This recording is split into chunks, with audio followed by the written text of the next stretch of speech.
자, 우리 마태 271번째 시간, 마태 13장 7절 그리고 22절, 내 밭에 대한 비유 세 번째 시간입니다. 가시밭이죠.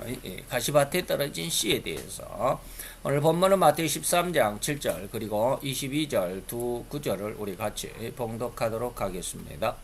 더러는 가시 떨기 위에 떨어짐에 가시가 자라서 기운을 막았고, 가시가 뿌리웠다라는 것은 말씀을 들으나 세상의 염려와 재리의 유혹에 말씀이 막혀 결실치 못하는 자요. 아멘.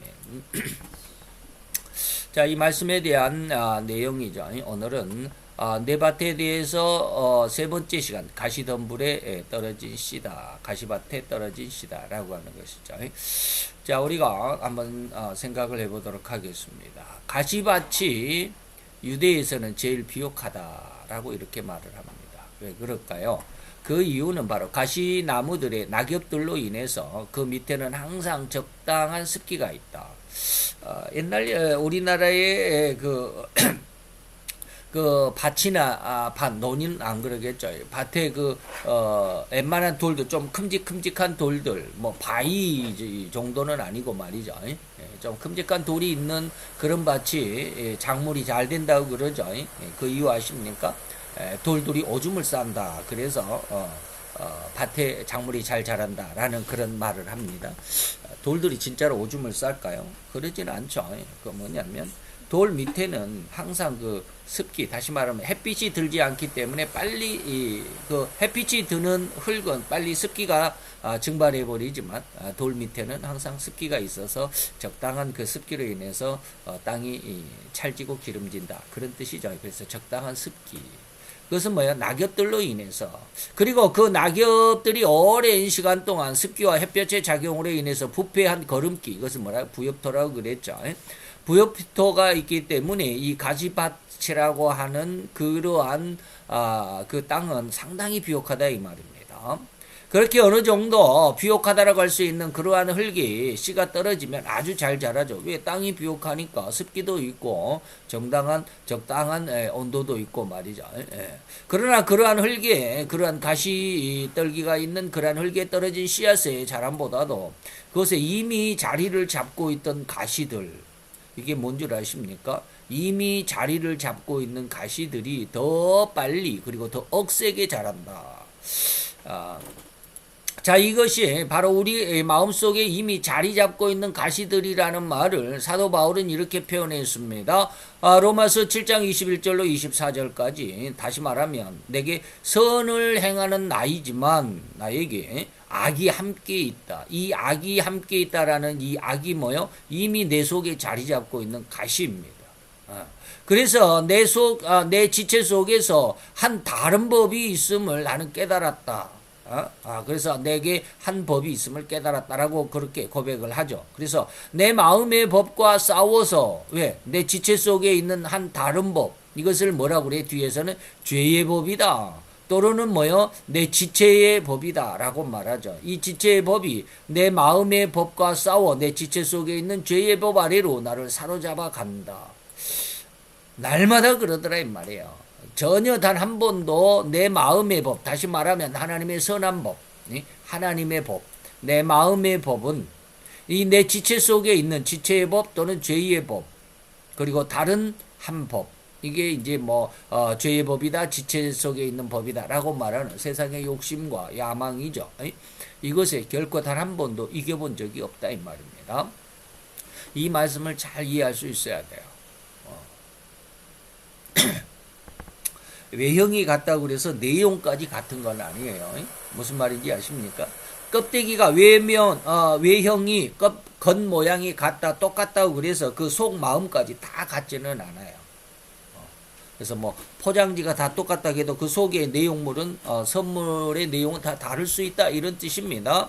자, 무슨 말이냐면, 제가 지금 한 가지만 이걸 오래 말씀을 길게 그리고 자세하게 말씀드리지는 않겠습니다. 나중에, 그리고 지금까지 해온 말씀들이 다 그거긴 한데, 다시 말하면 자, 상대방에게 욕을 하고 화를 냈습니다. 욕을 하고 화를 낸 사람들이 무지 온 세상 사람들이 다 그러죠. 다 그렇습니다. 그런데도 불구하고 예수님도 욕을 하고 화를 냈습니다. 이 독사이 새끼들아라고 욕을 하기도 하고 채찍을 만들어 가지고 그냥 막 후려치면서 내 아버지의 집을 장사의 소굴로 만들지 말라고 거기에 장사꾼들을 다 내쫓기도 하고 말이죠. 화를 내기도 했습니다. 그러면 다 똑같으니까 야, 예수님도 화를 내네? 예수님도 욕을 하네? 그럼 예수님도 지옥에 가겠네? 그럴 수 없다 이거야. 화를 내고 욕을 하고 성을 내는 이러한 모습일지라도 성경 분명히 말합니다. 성내는 것이 하나님의 의를 이루지 못한다. 그럼 예수님은 하나님의 의를 이루지 못한 사람인가? 성내고 화를 내고 막 채찍을 만들어가지고 후려치고 그랬으니까 폭력을 행사했잖아. 그게 아니죠.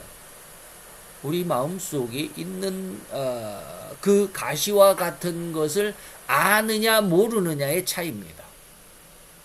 내 마음속에 가시가 있다라는 이 가시가 무엇인 줄 아는 사람은 화를 내고 성을 내는 것은 이게 좀 이렇게 말하면 어거지라고 말할 수도 있는데 그 사람에게는 진짜 화가 없습니다.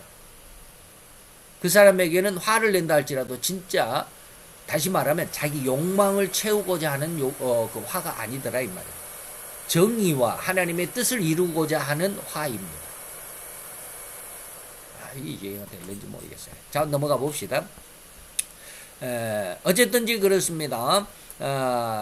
자기가 화를 냈어도 이것이 자기 욕망에 의한, 다시 말하면 대제사장이 예수님을 앞에 놓고 자기 옷을 찢는 것은 자기 욕망 때문에 그렇습니다.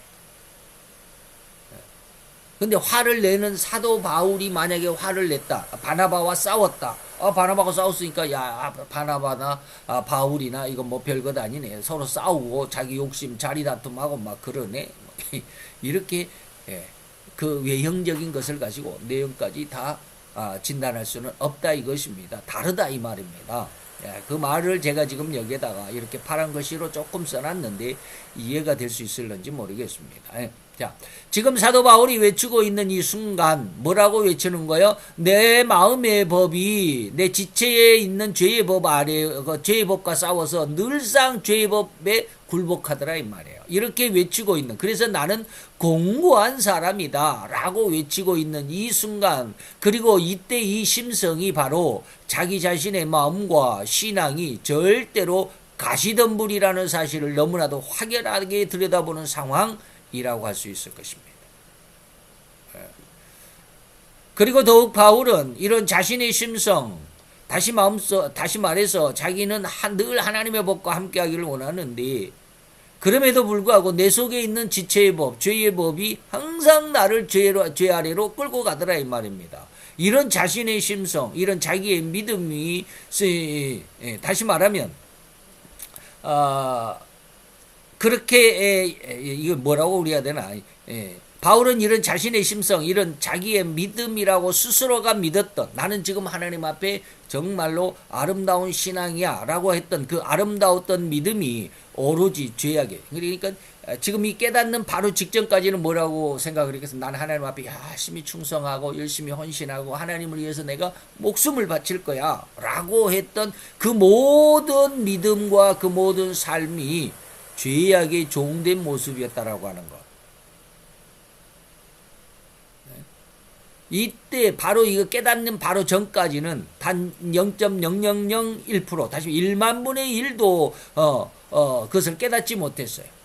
그런데 지금 깨닫는 그 순간에는 내가 내 마음의 법이 내 지체 속에 있는 죄의 법과 싸워서 단 1만 분의 1도 이 죄악을 이길 수가 없더라라는 거예요. 나는 너무나도 나약한 믿음이었고 내 마음은 그렇게 나약한 심성, 그러나 반대로 보면 세상에 너무나도 부자였던 이런 뜻인데, 이런 말을 하면 좀 헷갈릴까요? 그러한 너무나도 나약한 믿음이었다. 나는 단지 이 육신의 법을 이길 수 있는 10만 분의 1도 나는 그런 믿음이 아니더라. 완전히 나는 이 죄의 법에 굴복하는 그러한 나의 연약한 믿음이었다라는 그런 죄에 굴복할 수밖에 없는 인생이었다라는 걸 실감하는 그런 순간을 토로한 것이 바로 로마서 7장 21절 24절입니다. 자, 그러면 진실로 이런 자신을 깨닫기 이전에는 바로 이 오늘 21절로 24절 이전에 바울은 이 말이에요. 깨닫기 이전에는 이런 죄악의 삶이 아니었을까요? 나는 지금 죄악 가운데 너무너무 공고한 사람이야 라는 걸 깨닫는 이 순간, 바로 그 직전까지는 그러면 나는 어떠한 삶이었을까 이 말이에요. 죄악의 삶이 아니었을까? 아닙니다. 절대로 아닙니다. 바울은 잘 들어보셔야 돼. 바울은 이미 오래전에, 다시 말하면 다메섹, 오늘날 다마스쿠스라고 그러는데 다메섹으로 가는 도중에 부활하신 예수님을 만났습니다. 그리고 그때부터 바울은 하나님의 열렬한 신자로 바뀌었습니다. 목회자로 변신할 것입니다가 아니라 변신하는 것입니다. 목회자로 변신, 전도자로. 그리고 얼마나 시간이 흘렀는지 가장 활발하고 가장 왕성하게 복음을 전파하는 전도자의 삶을 살아가는 그 가장 클라이맥스와도 같은 신앙의 최극단에 이른 상황에서 오늘 이러한 고백이 있었다라는 겁니다. 자, 그래서 즉 이렇게 왕성하고 활발하게 하나님께 가장 칭찬을 듣는 삶을 살았을지라도 지금 바로 직전까지 말이에요. 그런 훌륭한 나를 가장 하나님이 뭐라고 그랬어요? 충성되이 여겼다라고, 나를 충성된 종이다라고 이미 스데반을 죽이고 말이죠.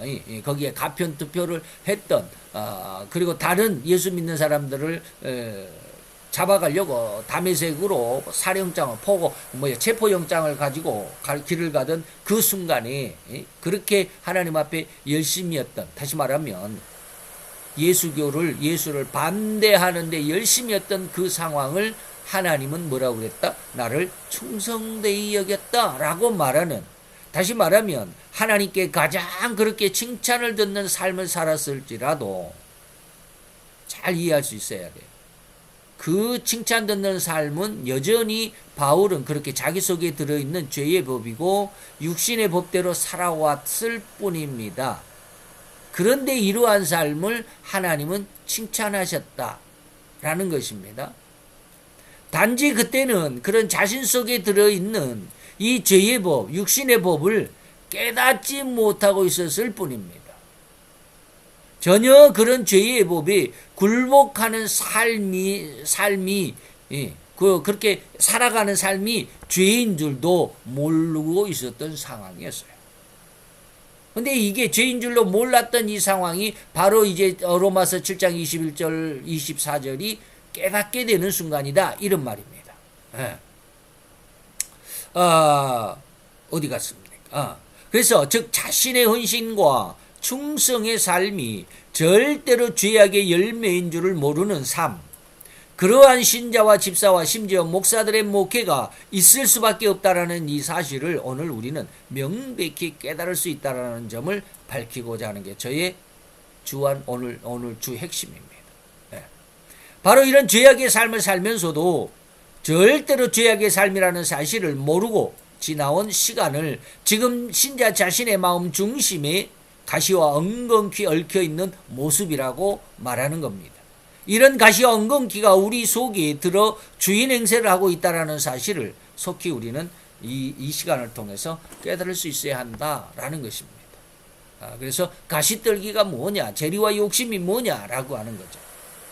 근데 그것이 내 속에 재리와 욕심이 있다라는 사실조차 모르고 있어요. 그렇게 재리와 욕심으로 살아가면서 그것이 하나님 앞에 오늘 사도 바울이 말하는 나는 내 속에 이 죄의 법 아래로 항상 내가 굴복해서 죄의 삶을 살아가는구나, 죄의 삶을 벗어날 수가 없구나라고 이렇게 깨닫는 시간이 있는데 그 깨닫기 전까지는 그것이 죄의 삶인 줄 모르더라 이 말입니다. 무슨 말인지 이해할 수 있어야 합니다. 그래서 엉성하고 풍성한 덤불이 된다는 것입니다. 자기 속에 있는 재리와 욕심이 이렇게 큰 부풀 아주 그냥 풍성하다 이런 뜻입니다. 그래서 그때 자라가야만 하는 씨앗들이 그 덤불로 인해서 다시 말하면 내 속에 하나님의 법이 말이에요. 사도 바울의 말과 같이 하나님의 법이 성장해야 되고 자라가야 되고 그것이 열매를 맺어야만 하는데 맺을 수가 없더라. 더 이상 자라가지 못하고 사그라지고 만다. 왜? 내 속에 죄의 법, 육신의 법, 이것이 나를 항상 뭐라 그럴까 이 짓누르기 때문이다라는 것입니다. 이것은 이제 자연적인 법칙, 자연 환경에서 보면 이는 태양빛이 직접 곡식에 잎에 내리쬐면 그 곡식 이파리가 엽록소를 발생하는 작용, 다시 말하면 광합성이라고 그러죠. 광합성 작용이 있어야만 이것이 이 곡식이 잘 자라는데 일단 이 크고 풍성한 덤불들이 태양빛을 차단하고 또 비가 와도 먼저 그러한 가시와 덤불들이 영향을 빨아먹고 나니 이것은 절대로 뭐 그런 것은 아니에요. 가시덤불 밑에는 그러면은 뭐 동물, 빗물이 아니라 동물만 써지냐, 뭐 세상에는 그런 것은 아니지만 이거 뭐냐 우리 인간의 십성 속에 하나님의 은혜를 받았다 하는데 그 은혜 받은 은혜가 내 속에 있는 이 세상적인 가시와 덤불과 또 재리와 욕심과 같은 이러한 것들이 먼저 활성화되는 거예요. 그래서 하나님의 말씀을 아는 자가 더 극렬히 하나님을 반대할 수 있습니다. 그래서 성경을 잘못 오해하는 사람들이 너무 많아요. 제가 이제 지난 주간에 제가 언제가 한 두어 주간 전에 그 주사파의 실체라고 하는 저기 뭡니까 광나루 신학 통합 측 신학교의 어떤 그 신학 교수 목사님이 주사파 활동을 하다가 이제 목사가 됐던 그래서 주사파의 비밀에 대해서 쭉 이야기했다라고 하는 거 제가 한번 들었다고 그랬죠. 근데 그 목사님이 또 다른 그 강의가 있어서 한번 들어봤는데 신신학에서 그렇다고 그래요. 저는 이제 그런 것까지는 몰랐는데 저는 이제 신신학에 대해서 그 내용은 자세히 잘 모르니까 신신학이다, 자유신학이다. 그래서 세상적인 사회복음을 외치는 자다라고 이렇게 이야기를 했는데 그런 어떤 자유신학 또 신신학 계통의 신학교에서는 어떻게 성경을 가르치냐 몇 개를 이야기하는데 지금 한 가지를 예를 들어 보면 예수님의 복음이 하나님의 복음이 가난한 자에게 증거된다라는 말씀이 있습니다. 우리가 지난 시간에도 마태 4장에도 예수님의 말씀이 예수님이 오셔서 어디 가난한 자들에게 그리고 핍박받는 자들에게 그런 자들에게 뭐 갈릴리와 이방의 땅 베세다 뭐 이런 곳에서 먼저 예수님의 복음을 증거한다라는 그 이사야의 예언을 따라서 예수님이 갈릴리와 베세다 가버나움에서 사역을 하셨다라는 그런 말씀이 마태복음 4장에도 있죠. 근데 그 가난하다라는 말이 무슨 뜻이냐라고 하는 것이죠. 근데 저는 그것을 분명히 정통적인 입장에서 가난이란 말이 두 가지가 있다. 경제적으로 가난한 페네스라는 가난이 있고 원어는 페네스예요. 그러나 우리의 영혼이 하나님 앞에 하나님의 말씀에 절대로 복종하는 굴복할 수밖에 없는 그래서 내 육신이 그리고 내 삶이 내 영혼이 하나님 앞에 복종하는 굴복하는 이건 영적인 가난 그래서 이거 심령 가난일 때 이것이 푸토코이의 가난이다라고 두 가지를 말씀을 이야기를 하면서 우리는 푸토코이의 가난을 의미한다라고 이렇게 말씀을 드렸잖아요. 근데 신신학에서는 자유신학, 신신학에서는 그 가난이 진짜 가난으로 보는 거예요. 페네스의 가난으로 보는 겁니다. 그래서 가난한 자에게 복음이 증거가 된다. 그러니까 잘못된 좌파 계열의 목사들, 좌파 계열의 그런 신학교에서 그렇게 가르치는 그래서 가난한 자들에게 복음을 증거해야 된다. 그래서 노동자와 농민과 어민들을 향해서 복음을 증거해야 된다. 그래서 그들을 향하여 그들에게 잘못된 복음을 가르치면서 그래서 사회적으로 이제 강자들 다시 말하면 재벌들을 없애야 된다. 재벌들에게 심지어 지난번에 한번 그랬잖아요. 재벌의 대기업에 가서 근로자로서 또 직원으로서 일을 하면 대기업에 내가 이렇게 협조하는 것이기 때문에 그것이 죄가 된다. 그러니까 대기업을 사표를 내고 그러면 중소기업으로 갈까요? 중소기업은 뭐 직원들 고혈을 안 빠나? 그들의 노동력을 착취를 안 하나? 그러죠. 그래서는 안 돼. 그런 복음들이 있어요. 이러한 영적으로 보면 자 하나님의 은혜를 잘못 곡해하는 사람들에 의해서 가르침을 받는 게 바로 이 상황입니다. 이 상황. 비가 와도 먼저 그러한 가시들과 덤불들이 영향을 빨아먹고 나니까 그런 잘못된 해석이 그래서 성경 계시록에 하나님이 뭐 몇째 나팔인지는 모르겠는데 쑥이 땅에 떨어졌다라고 샘에 떨어졌다. 샘은 생명의 근원이에요. 물이에요. 근데 그게 쑥이 쓴 물이 떨어졌다. 그래서 그 물을 먹는 자가 3분의 1이 죽는다. 이게 바로 뭐요? 잘못된 진리다 이 말입니다. 이게 바로 가시와 덤불입니다. 그들이 영양분, 다시 말해 하나님의 말씀을 곡해하고 왜곡을 시켜서 그 남은 물은 독소만 남게 되고 그래서 그 물을 받게 되는 식물들은 그 독소로 인해서 더 이상은 커가기는커녕 점점 더 시들어지고 그래서 결국은 풍성하고 튼실한 열매를 맺지 못한다는 것이죠. 자, 이것이 우리 신자들의 신앙을 비유한 그런 내용입니다. 신자가 일단 말씀을 듣고 참으로 잘 자라간다는 그런 모습. 일단은 가시덤불 밑에가 좀 아까 말씀을 드렸던 습기도 있고 부엽토 거름도 있고 그래서 잘 자라가기는 하죠. 어느 정도는 이 말이에요. 상당히 교양도 있고 인격도 지식도 있어서 국내외로 인정도 받을 수 있는 것입니다. 교계 안에서도 사회에서도 어느 단체에서도 누구에게든지 인정도 받을 수 있는 그런 상황입니다. 그 성경에는 온 유대인들의 존경을 받고 종교계나 정치계에서조차도 절대 무시할 수 있는 존재가 바로 무시할 수 없는 있는이 아니죠. 무시할 수 없는 존재가 바로 대제사장이라 할 수 있을 것인데 그러한 제사장, 대제사장 그리고 서기관이나 율법사들은 당시 거의 성경을 외우다시피 한 인물들로 인정되던 자들이었습니다. 그 성경 박사라고 해도 절대 과언도 아니고 이상할 수도 없는 아주 적절한 별칭일 것입니다.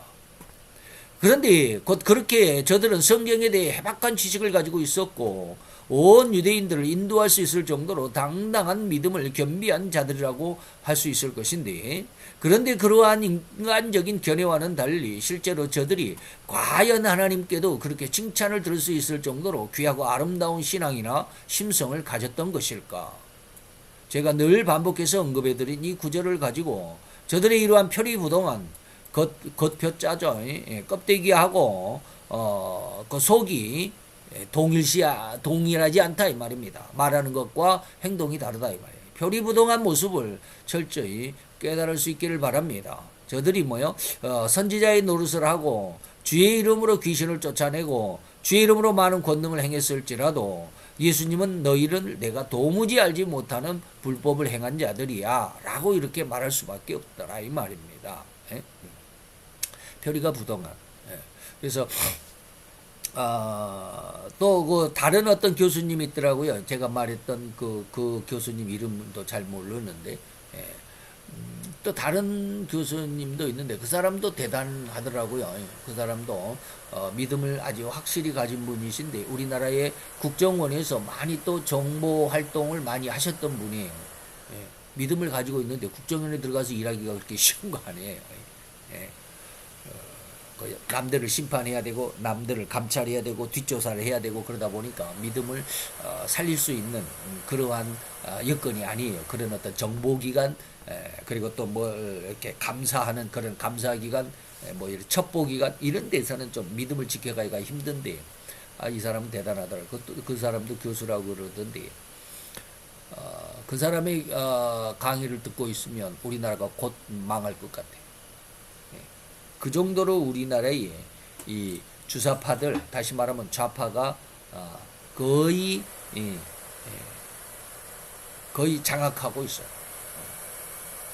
그래서 이번에 무슨 일보인가 국민일보가 아니고 무슨 일보인데 노동일보가 아니고 어떤 신문에 기사가 났어요. 민땡당의 상황을 이렇게 그 세 부분으로 민땡당 안에 세 계파가 있다. 하나는 북파 간첩단들, 북쪽에서 교육을 받고 내려온 간첩단들.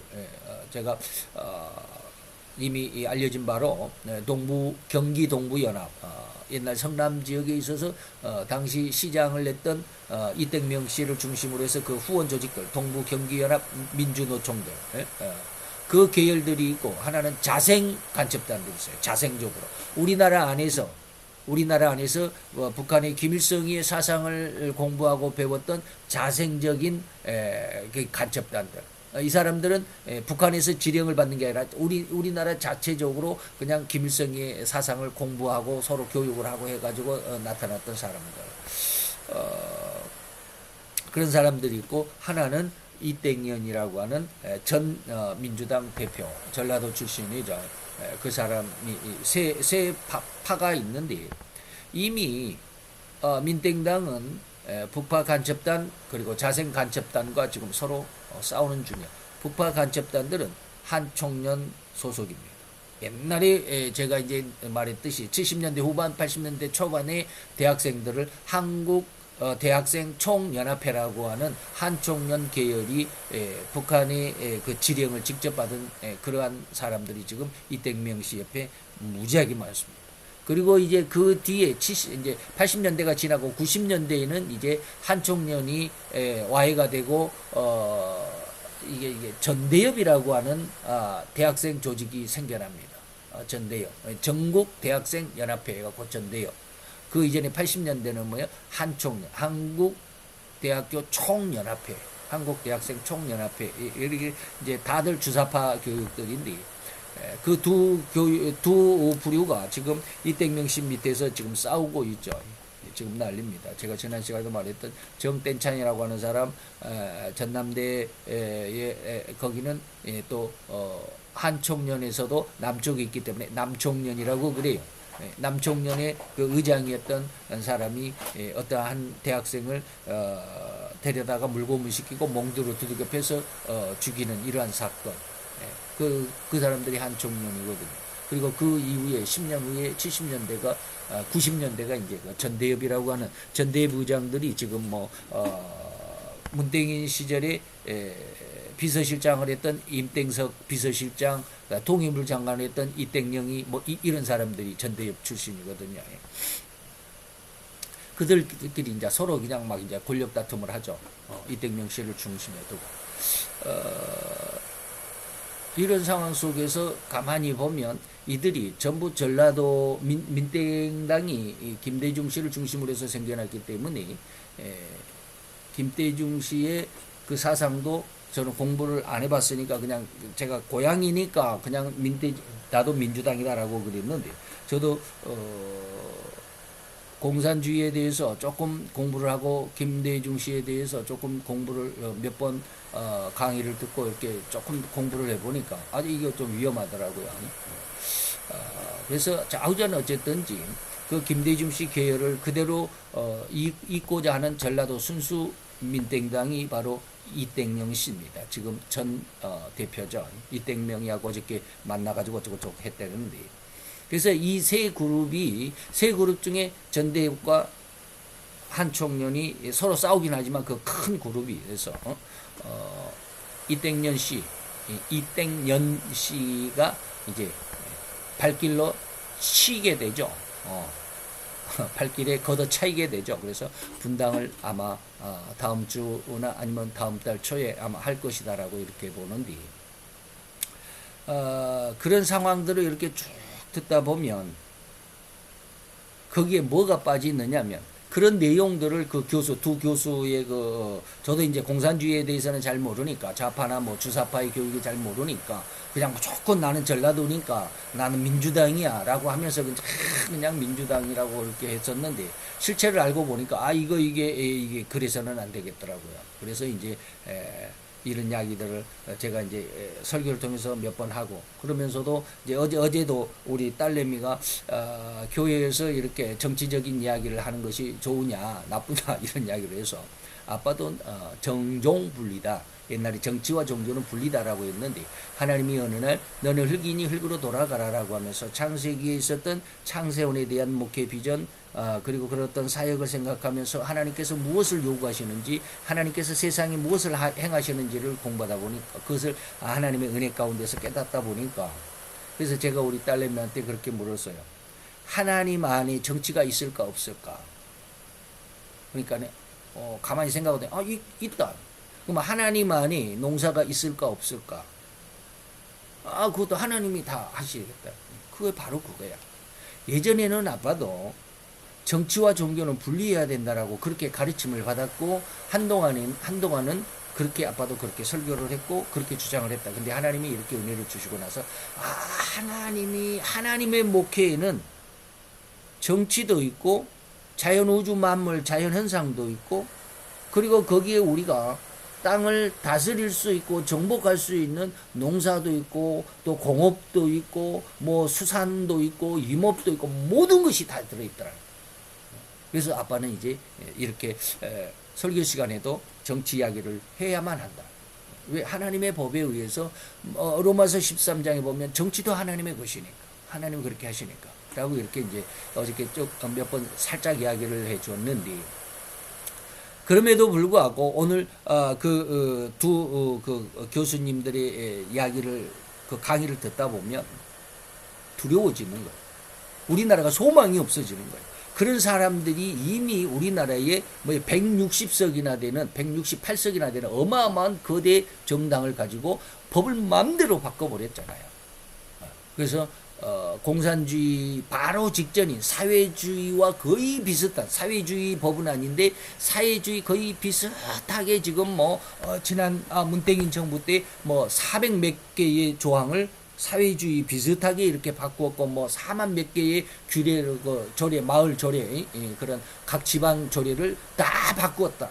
그래서 이때 조금만 더 가면 이제 이땡명이가 만약에 대통령이 돼서 딱 들어오면 그 법들이 더 정확하게 더 확실하게 이제 공산주의화로 김정은이화로 이제 바꾸게 되게 되면 연합정부를 형성하게 되면 그 모든 중심은 이땡명이가 중심이 아니라 김정은이 중심이다. 이런 이야기들을 막 하니까 우리나라에 소망이 없는 것 같아요. 마음이 두려운 거예요. 그래서 그 두 번째 교수님의 강의를 제가 2개인가 3개인가 듣다가 너무 두려운 거예요. 곧 그냥 우리나라가 전부 다 그런 사람인데 민댕당에 그냥 짓밟혀가지고 공산화가 될 것만 같아. 근데 그러면서 그렇게 두려운 마음에서 이게 3개째 듣다가 이제 딱 멈췄는데 하나님의 마음이 제 마음에 위안을 주시는 게 뭐냐면 거기에는 누가 없다? 하나님의 개입이 없다라. 하나님의 개입을 제외를 시키면 인간 세상은 소망이 없어요. 근데 거기에 하나님의 개입이 있잖아요. 사단은 마귀를 통해서 헤롯이라고 하는 한 왕의 권한을 통해서 예수를 죽이려고 2살 아래에 모든 아이들을 다 죽였지만 하나님은 그 속에서 예수를 건져냈다. 이 마귀는 이세벨이라고 하는 아주 흉악한 헤롯 왕의 왕비를 통해서 이 땅 이스라엘에서 하나님의 선지자를 다 죽이고 바알과 아세라 선지자 400명, 450, 850명만 남기고 진짜 하나님의 선지자를 다 죽였지만 하나님은 오바댜라고 하는 하나의 국내 대신을 불러서 50명씩 굴 2개 100명의 하나님의 선지자를 감춰두셨다. 하나님이 그런 은혜를 어제 아주 상당히 제가 두려웠어요. 그냥 우리나라에 소망이 없는 것 같아요. 그런데 하나님의 개입을 보는 거예요. 이게 뭐냐면 바로 하나님 앞에 불법을 행한 자들의 모습만 보면 우리에게는 소망이 없습니다.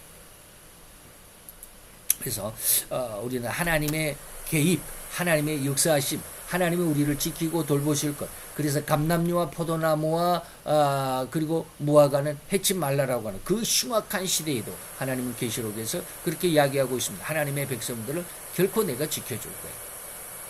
계시록 12장에서도 하나님의 하나님의 아들을 낳은 아들을 낳은 여자를 독수리 날개에 태워서 광야에 하나님의 곳, 자기 곳으로 피신시킨다라는 말씀도 우리가 잘 배웠잖아요. 그런 하나님의 개입, 하나님의 역사. 그럼에도 불구하고 그 2번째 교수님의 이름을 모르니까, 기억을 못하니까 그 2번째 교수님처럼 저들의 공격 루트, 저들이 이 세상을 어떻게 지금 우리나라를 이렇게 전복시키려고 하는 그 루트는 알아야만 하잖아요. 저도 그걸 몰랐어요. 근데 이제 아까 그런 첫 번째 교수님이 그 자유신학, 여기 우리 수원의 저쪽에 있죠, 한땡 신학교, 그런 데서는 그렇게 가르친다라는 거예요. 가난한 자들의 복음이 무엇이다라는 거예요. 그래서 제가 그 강의를 그 첫 번째 교수님의 두 번째 강의를 들으면서, 나도 저런 신학교를 가지 않는 게 얼마나 다행이냐. 그래서 사람을 주의하라. 사람 만나는 것이 너무 중요하다라는 말씀을 저도 가끔 하는데, 정말로 정통적인 신앙, 정통적인 설교, 성경 말씀을 들은 것이 얼마나 중요한지를 우리가 깨달을 수 있어야 말이에요. 그게 뭐요? 하나님 앞에 불법을 행하는 자의 길이냐, 아니면 불법이 아니라 적법을 행하는 자의 길이냐를 가름할 수 있는 거예요. 그래서 이제 지나갑시다. 과연 주님 앞에 나와서 거짓을 구할 수 있을 자가 있을까요? 없습니다. 하나님은 절대로 죄 있는 상태로는 하나님을 볼 수조차 없다고 했습니다.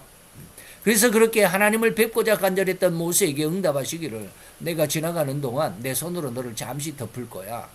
왜냐하면 내 얼굴을 보면 너는 즉시 죽을 테니까 라고 하는 게 출애굽기 33장 18절에서 23절입니다. 18절에서 모세가 하나님 앞에 나 하나님 보고 싶어요 라고 얼마나 간청을 했는지 하나님께서 드디어 응답을 하십니다. 나의 모든 선한 형상을 네 앞으로 내가 지나가게 할 것이고, 여호와의 이름을 네 앞에서 내가 반포하고, 나는 은혜를 줄 자에게 은혜를 주고 긍휼히 여길 자에게 긍휼을 준다라는 건 너로 깨닫게 할 거야. 그리고 네가 내 얼굴은 보지 못할 거야. 단지 내가 너 앞에 내 선한 형상을 지나가고 여호와의 이름을 네 앞에 반포하기는 하지만 너는 내 얼굴은 보지 못해. 나를 보고 살 자가 없기 때문이야. 그러면서 하나님께서 한 곳을 가르치십니다. 그 반석 위에 네가 서 있어라. 그러면 내 영광이, 다시 말하면 하나님 앞에 선한 형상이, 그리고 여호와의 이름을 반포하는 그 하나님의 영광이 지나갈 때에 내가 너를 반석의 틈에 두고 내가 지나가도록 내 손으로 너를 덮었다가 나를 보지 못하기 때문에 이 말이에요. 나를 보는 자는 결코 살아날 자가 없기 때문에. 다시 말하면 곧 우리 인간 세상에서조차도 죄를 지은 사람은 앞에서 경찰이 오는 것을 보면 혹시 나를 잡으러 오는 것인가 라고 겁을 집어먹죠. 도둑이 제발 저린다라는 거 있잖아요. 하물며 완전히 죄인일 뿐인 온통 죄투성이고 죄덩어리 자체인 인간이 어찌 허리만큼도 죄가 없는 거룩하신 하나님을 대면할 수가 있겠는가 이 말입니다. 곧 이러한 관계라면 진실로 예수님 앞에서 마태 7장 22절처럼 스스로 자랑스럽게 여기면서 호들갑을 떨 수 있는 인간은 없을 것입니다. 오늘 여기 말하는 거예요. 내가 주여 주여 우리가 주의 이름으로 선지자 노릇을 하고 주의 이름으로 귀신을 쫓아내고 주의 이름으로 많은 권능을 행했습니다 라고 이렇게 말한 것은, 그래서 이러한 하나님을 죄가 있는 자가 하나님을 보지 못하는 것처럼 하나님 앞에 그렇게 거짓부렁이 할 수 없다 이 말입니다. 진실을 이야기했을 거다 이 말입니다. 스스로 자랑스럽게 여기면서 호들갑을 떨 수 있는 인간은, 거짓으로 이런 사람은 없다 이 말입니다. 이런 하나님이니까. 이런 하나님이니까. 무슨 말인지 이해가 되죠? 다시 원점으로 돌아갑시다. 즉 다시 당대의 최고의 성경 지식을 자랑하고 최고의 신앙이라고 자부할 수 있었던 대제사장들과 그 휘하의 많은 제사장, 그리고 서기관이나 율법사들조차도 하나님 앞에서 자기의 언행을 자랑할 수가 없었다는 것 이해할 수 있어야 하고 깨달을 수 있어야만 합니다. 저들은 그렇게 자기의 속마음이 들어있는 죄악을 결코 알아차리지 못하고 오로지 자기들이 얻은 수많은 이러저러한 세속적인 이권들, 축복이라고 하는 것들, 성공했다고 인정할 수 있는 여러 조건만 휘황찬란함 속에서 즐거워하고 있을 뿐 절대로 하나님의 진의를 깨닫지도 그 진의 안으로 들어가려고도 하지 못하는 그런 상황입니다. 이게 가시떨기 안에 지금 갇혀 있으면 이 말이에요. 근데 지금 사도 바울은 다행히 그걸 봤잖아요. 로마서 7장 21절부터 자기 자신 속에 있는 그 가시떨기를 봤어요. 바로 저들처럼 이렇게 하나님의 진의조차 들여다보지 못하게 하는 인간의 모든 습성, 죄성이죠. 생태들을 오직 잘 자라가는 알곡들을 오히려 더 이상 자라가지 못하도록 억세게 방해하는 가시와 덤불이라고 지금 비유하는 것입니다. 그래서 그러한 가시와 덤불 같은 이 세상의 모든 군세와 그 영광이 완전히 매립되어서 일생을 그러한 세상 군세와 그 영광과 명예에 둘러싸여서 정작 하나님이 원하시는 가장 아름다운 영광이요 가장 진정한 믿음에 대해서는 소경이 되어버린 상황을 오늘 예수님은 가시밭에 떨어진 씨앗과 같다라고 비유하신 것입니다. 또 다른 측면에서 들여다볼 것 같으면 저들에게는 이미 가시와 같은 세상의 재리와 욕심이 있다는 것, 이미 들어있다. 그 의미는 실로 우리 모든 인간의 삶에서 절대 허리만큼도 벗어나지도 않는 모든 삶의 요건들인데, 다시 말하면 우리는 일생을 그렇게 살아간다 이 말입니다. 일생을 종노릇합니다. 뭐의 종노릇? 죽음의 종노릇합니다. 그래서 이는 세상을 오로지 자기의 손아귀에 쥐고 흔들어 휘두르고 싶어하는 마귀의 욕망이기도 하고요. 야망일 뿐인 유혹임을 철저하게 기억하고 경각심을 가져야만 합니다. 이러한 마귀의 유혹과 지옥행으로 휩쓸어가는 상황이나 과정을 사도 요한이 앞에서도 언급해드렸던 내용을 다시 설명한다면 요한일서 2장 15절로 16절에 보면 세 가지입니다. 육신의 종력, 그 다음에 안목의 종력, 이생의 자랑. 자, 그리고 이렇게 마귀의 세 가지 유혹, 다시 말하면 아담에게는 먹음직함으로 또 보암직함으로 탐스러움으로 나타났지만 예수님에게는 이걸 돌로 떡으로 만들어 먹으라. 그리고 높은 성전 꼭대기에서 뛰어내려라. 그 다음에 예수님에게 탐스러움은 온 세상의 천하 모든 군세와 영광을 이라고 이렇게 말하는 거죠. 자, 이것입니다. 자, 마귀의 유혹의 세 가지가 온 인류에게 옵니다. 옛날에는 에덴 동산에서는 아담에게, 그리고 예수님에게 나타났고요. 예수님 위에 온 세상 끝날까지 온 신자들에게 1차 유혹이 뭐예요? 아담에게는 먹음직함으로, 예수님에게는 돌로 떡이 되게 해라 라고 하는 거예요. 신자들에게는, 오늘날 신자들에게는 육신의 정욕으로 옵니다. 2차 유혹의 의미는 뭐예요? 보암직이라고 하는 것이죠. 그래서 예수님에게는 높은 곳에서 뛰어내리라 그런 거죠. 온 신자에게는 안목의 정력. 이야, 대단하다. 어제도 이땡명씨하고 이땡년, 이름이 비슷하죠. 전직 민주당의 대표하고 현직 대표하고 두 사람이 만나서 뭐 저거 했다라는데 기가 막히더라고요. 지금 현직 대표인 이땡명씨의 그 어떤 그 속 계산 어마어마하더라고요. 감히 사람은 상상할 수가 없어요. 다시 말하면 이땡연 씨하고 이땡명 씨하고 두 사람이 만나가지고 이땡 현직 대표는 탈당하지 말고 우리가 저를 좀 도와주세요라고 했는데, 이땡연 씨는 뭐요? 당신은 이미 정상적인, 다시 말하면 전라도의 그 민주당 김땡중 대통령의 그런 어떤 사상 속에서의 민주 이것에서 너는 너무 많이 벗어났어. 아까 말씀드렸던 좌파 계열이 당신에게는 너무 많아. 그러니까 당신은 이렇게 변화를 해야 되는데 변할 수가 없잖아. 이런 거예요. 그리고 나서 이제 55분 동안 회담을 둘이 이제 면담을 하고 이제 나왔는데, 이땡명 씨가 먼저 나는 전 대표에게 나는 당을 나가지 말고 나를 도와주고 우리가 합심해서 내년 대선을 잘 치러서 이겨냅시다 라고 이렇게 말을 했다라고 하면서 그냥 가버려요. 제가 먼저 가겠습니다 하고 딱 가버려요. 굉장한 술수잖아요. 나중에 그러면 이땡년 씨만 남았어요. 그 사람은 뭐요? 자기가 주장하는 것이 지금 현직 대표 이땡명이가 변하지 않고 있다라는 것을 이 앞에서 말을 해줘야 되잖아요. 근데 이 사람 가버렸어. 그냥 자기 말만 하고 가버려. 이게 안 듣겠다라는 거잖아요. 그러니까 이 전 대표인 이땡년 씨는 그냥 혼자 얘기하는 거야. 누구든지 세계에서 쌍방간의 대통령들이 무슨 회담을 하고 나면 두 사람이 항상 그 기자들 앞에서 양쪽에서 딱 이야기하잖아요. 이 사람이 먼저 A라는 대통령이 먼저 이 회담의 결과를 말하고 B라는 대통령도 또 자기 나라 말로 또 이렇게 기자에게 회견을 하잖아요. 회담 내용이 이렇습니다. 근데 어제는 이땡명 씨는 자기 말만 하고 가버렸어요. 이게 뭐요? 무시하는 거잖아요. 상대방을 무시하는 거예요. 근데 그걸 몰라. 이게 뭐요? 안목의 정력이에요. 사람들에게 나를 드러내 보이려고 하는 거예요. 무언가 그의 말과 그의 행동 속에서 내가 더 우월하다라는 것을 드러내고 싶은 거예요. 그것을 은연중에 그런 행동으로 나타내고 있는 거예요. 이게 안목의 정력입니다. 보여주는 거예요. 3차 유혹은 뭡니까? 탐스럽다. 지혜롭게 할 만큼 탐스럽다라고 했고, 예수님에게는 뭐예요? 천하만국의 권세와 영광을 줄 테니 내게 절하라. 천하만국의 권세와 영광이 탐스러움으로 나타납니다. 오늘날 신자에게는 이 생의 자랑거리. 나 이렇게 했어. 내가 막 당군 일의 최대의 치적이야 라고 말하고 막 그러는 거죠.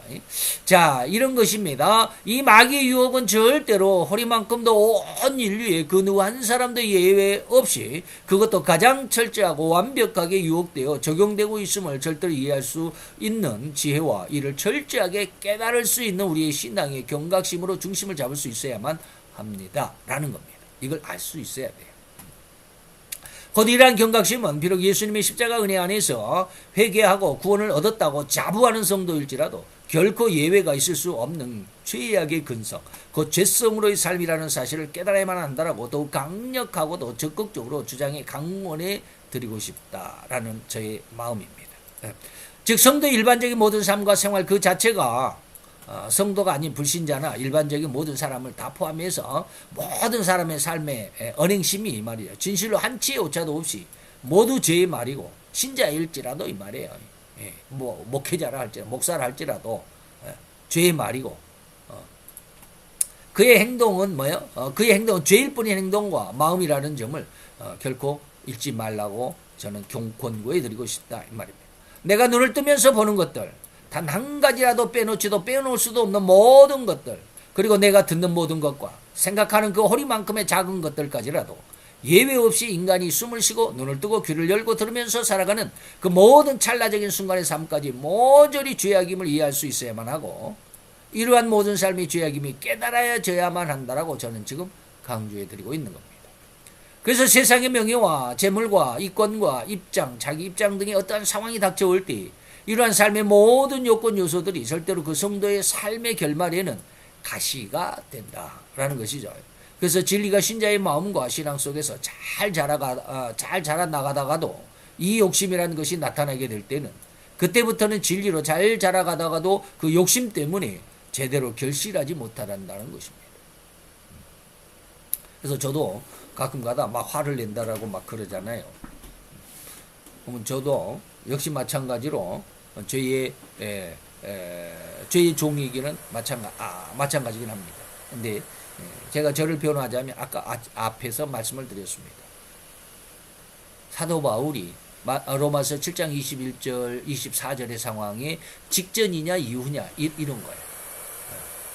직전에는 그걸 몰랐어요. 그렇게 막 화를 내고 그래도 그것이 죄인 줄 모르고 그것이 오로지 하나님 앞에 헌신하고 충성하고 하나님 앞에 영광으로만 생각을 했어요.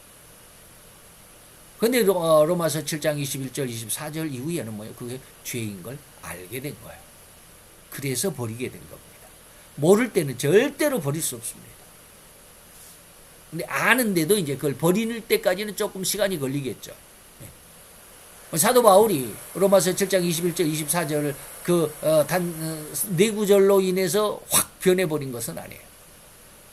어느 정도 굉장히 나는 날마다 나는 내 죄의 법 아래로 나를 사로잡아가는 것을 본다. 그것이 얼마나 오랜 기간이었는지는 확실하지 않지만 굉장히 오랜 시간 동안 고민했을 것이다. 그 삶 때문에 자기 죄에 지는 그런 육체의 법으로 끌려가는 그런 자기의 모습 때문에. 자, 그래서 이것을 이렇게 이야기합니다. 이런 사람들에게도 은혜도 다소 있습니다. 등잔에 부을 여분의 기름이 없을지라도 등잔의 기름통에 아직은 기름이 들어있는 동안에는 절대로 심지의 불은 타오릅니다. 그리고 그 기름통의 기름이 이제 소진되었을 때 여분으로 준비한 기름을 부어줘야 되는데 그렇게 준비된 여분의 기름이 없으면 그 등잔은 이제 아무런 소용이 없습니다. 불을 밝힐 수가 없는 빈 등잔이죠. 이러한 상황처럼 신자가 현재는 받은 은혜로 신앙생활에 거의 불편함이 없을 정도로 힘차게 신앙적인 생활로 말과 행동으로 살아갈 수 있습니다. 그런데 어느 순간 그러한 은혜가 소진될 때 다시 말해 자기 욕심, 자기 어떤 욕망, 야망이 터쳐 나올 때는 더는 신앙과 생활이 따로 국밥처럼 해체되어 신앙인지 일반적인 삶인 곧 죄악의 삶이 어우러져 버리는 그런 삶으로 환원되어 버릴 뿐임을 기억하고 주의하고 경각해야만 합니다.